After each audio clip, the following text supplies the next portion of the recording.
What's up, guys?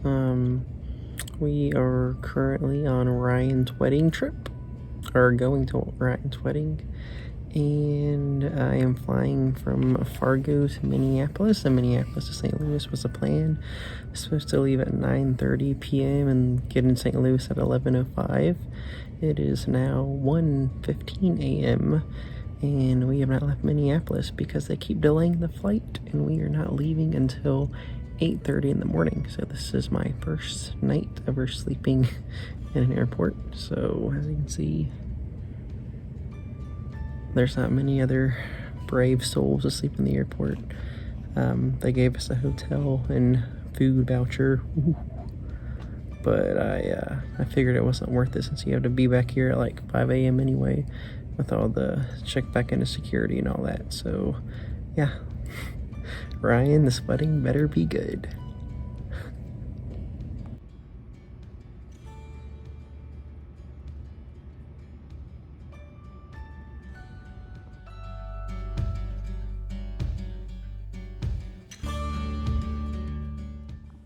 Hey y'all, and we are in St. Louis for the wedding. So exciting. And Will's flight didn't make it on time this morning, so he is here in St. Louis. The groom picked him up from the airport along with the other groomsmen, or one of the other groomsmen. And they're going to get the tuxes, and then I don't know what we're doing from there. I'm sure we have like the rehearsal dinner and stuff tonight, but I get to see Will, so I'm excited about that.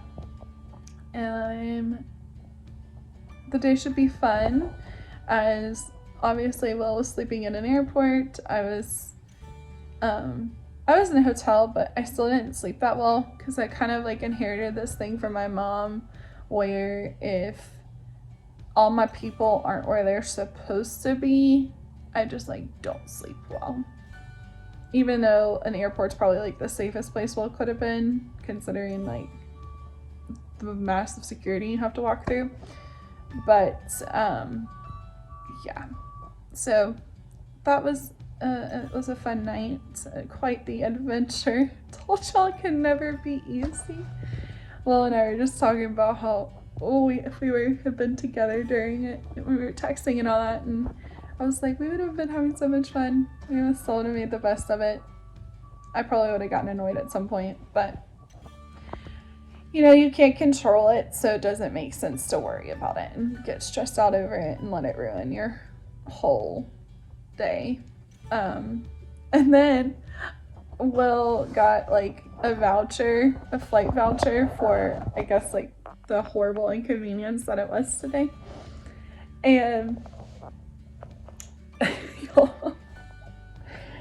I was kind of mean. I told him, I was like, oh, because he was like telling me he's never flying Delta again, like awful experience. He's never flown Delta and will never, he never wants to fly them again.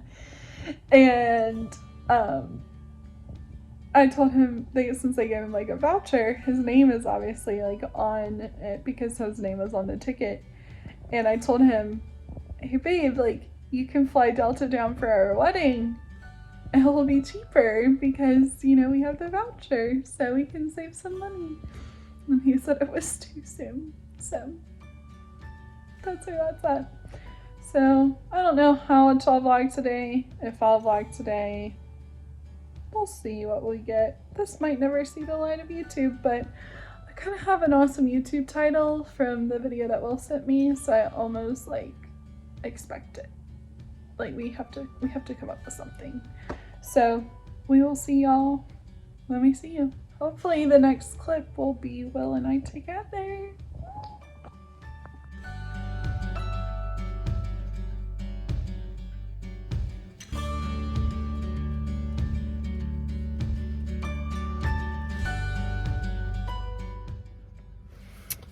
What's up, guys? So I went to this place called the Taco Shop, and they have what they call a deluxe grinder, which sounds freaking amazing.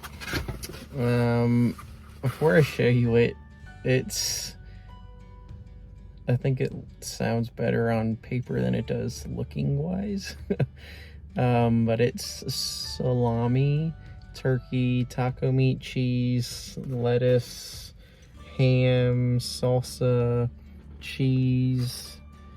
It's basically a grinder sandwich with taco meat, lettuce, taco sauce, and shredded cheese. Here's the big boy, the big kahuna. I also should have gotten a half. I didn't realize they were so big. Well, here goes nothing. That was the cheese. Tastes pretty good, and cheese does. This is gonna go everywhere.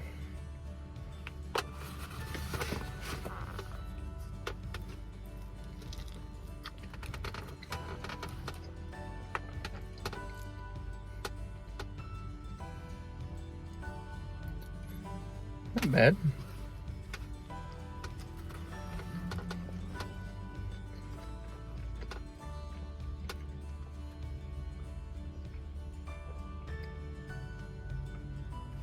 Don't really taste the taco stuff. The grinder sandwich kind of overpowers the taco piece of it.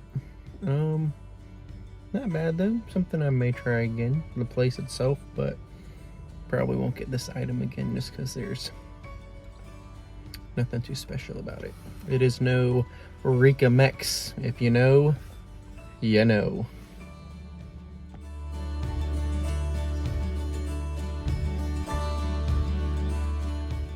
One last time with Chapin Middle School.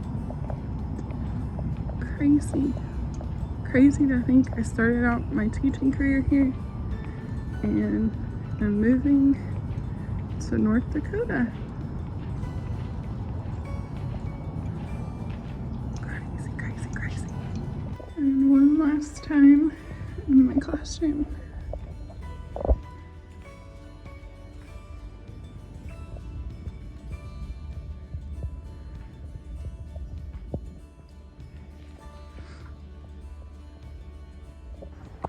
Walking out the door one last time.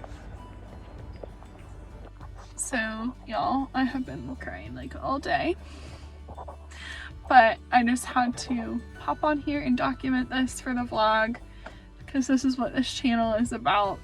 And at church the other week, Mary was talking about, she's one of the pastors, and she was talking about those glimpses of glory, where God's true glory is going to be revealed one day when Jesus returns, and it's going to be amazing and we're all going to be in awe, right? But there's these little glimpses of glory on earth that we see, just a taste of that. And so today was my last day, and obviously very sad, puffy eyes as you can tell from crying. Told people at work, I was like, don't even ask me how I'm doing because it's just gonna trigger the tears. And I left work on my final drive back to my parents' house, and y'all, God is just so good. His heart is just something like no other. And I just had to share what happened. I was sad, obviously, leaving, closing a very significant chapter in my life in Colombia, and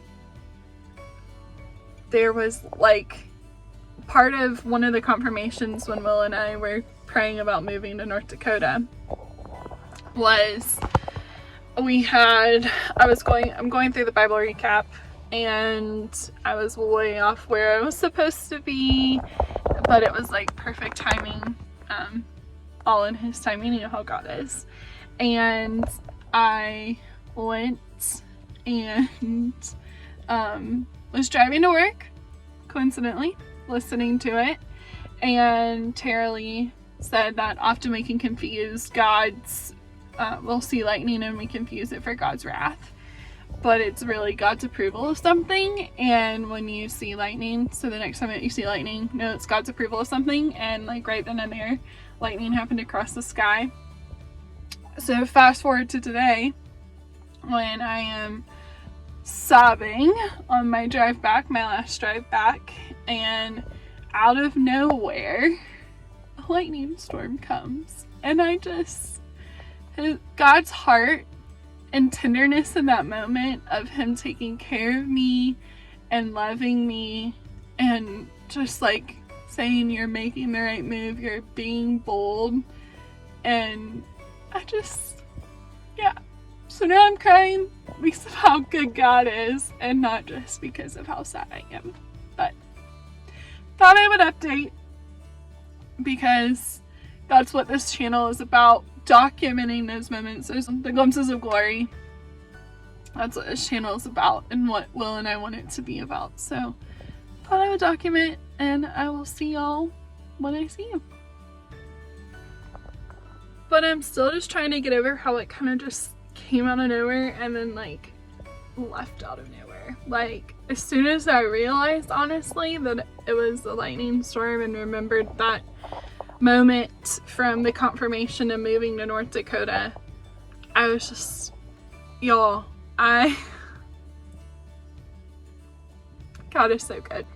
Yeah, I'm just still sitting here in awe and amazement of just how kind God's heart is towards me and to us. But just like, even in the fact that that was one of the confirmations for us to even move to North Dakota in the first place, to then using it to comfort me when I'm getting closer and closer to North Dakota and like having all these lasts and leaving everything I've ever known behind. And it's like, hey, I approve of that. And I just, he's so good.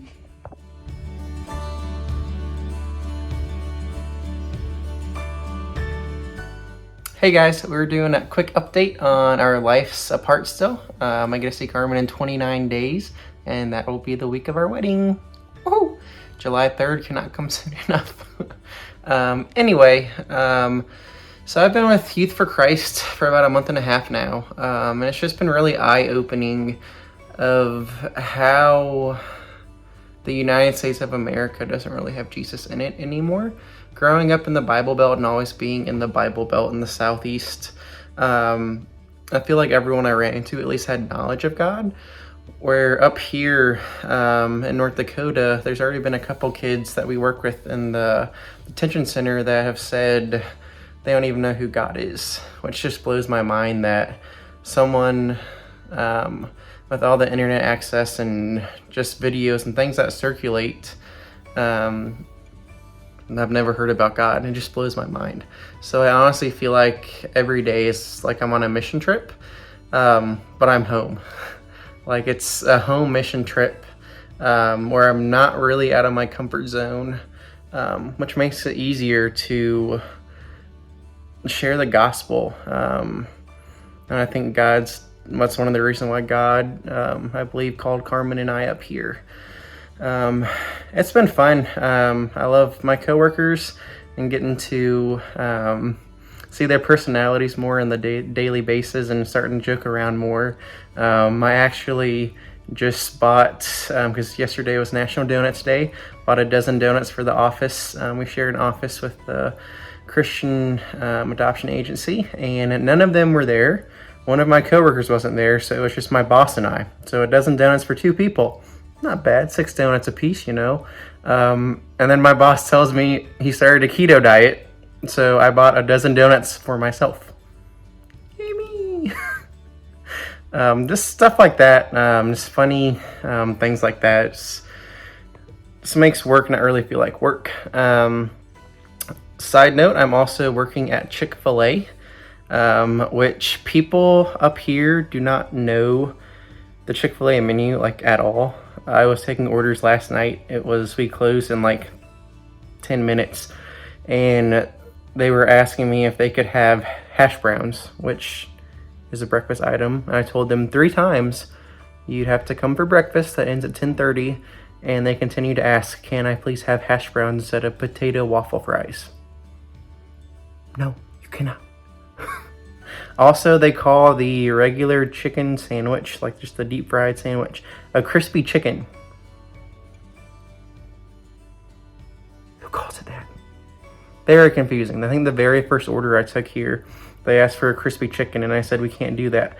And they said, well, isn't that the number one? And I said, you mean you want the original sandwich? And they said, yeah, the crispy chicken. Crazy town. Life's going great, though. Ready for Carmen to be up here, or at least to be with Carmen. And start settling in more.